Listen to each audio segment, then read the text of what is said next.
congratulations. Tunay nga na nakagagalak sapagkat isa ako sa napili ninyo na maging ninong. Although hindi naman nalalayo yung mga edad natin, pero purihin yung Panginoon. Sapagkat isa lang nakikita natin, kabutihan ng Diyos. At bilang naging ama at asawa ng aking pinakamagandang ex-girlfriend, ay may gusto kong ituro sa inyo. No? Dapat yung pag-ibig, hindi lang kayong dalawa. Dapat love triangle. Kasi, Pastor, mali ata tinuturo mo. Hindi, totoo po yun. Dahil kung yung isa ay kayang madaig ng isa, pero kung dalawa sila, ay maaaring magtagumpay sila, at yung tatlong bugkos, ito ay mahirap ng lubigin. So, hindi sabi kong love triangle na ito, yung nasa tuktok ng Panginoon. At kayong dalawa, yung nasa baba. At higit kanino man, mas alam ninyo dahil mga architectures kayo, na ang triangle ay pinaka matibay. At habang kayo ay lumalapit sa Diyos, naglalapit din kayong dalawa.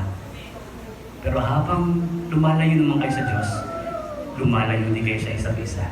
Kaya dapat panatilihin natin nasa sentro ng pagmamahalan natin ang ating Panginoon. At isa pa, maraming isang tao na alam natin, mas nag-prepare sila sa wedding day, na actually yung wedding ay isang araw lang yan, oras nga lang yan. Pero ang mapapayo ko, paghanda talaga natin yung marriage life. Marriage life po paghanda natin. Dahil unti-unti bang mas makikilala yung isa't isa. At marami kayong magtatalunan. Asahan nyo yan. Ultimo yung pagsandok ng kanin, darating panahon pagtatalunan nyo yan. Yung pagpisil ng toothpaste, sa ilalim dapat. Hindi, gusto ko sa ibabaw. Pagtatalunan nyo yan. Okay? Pero isa lang yung mapapayo ko sa inyo. Piliin yung mahalin ng isa't isa.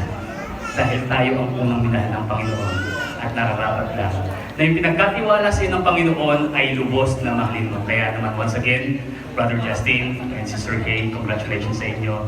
Maging pagpapala rin kayo sa mga kabataan na titingin sa inyo, titingala sa inyo bilang mga ate at kuya nila.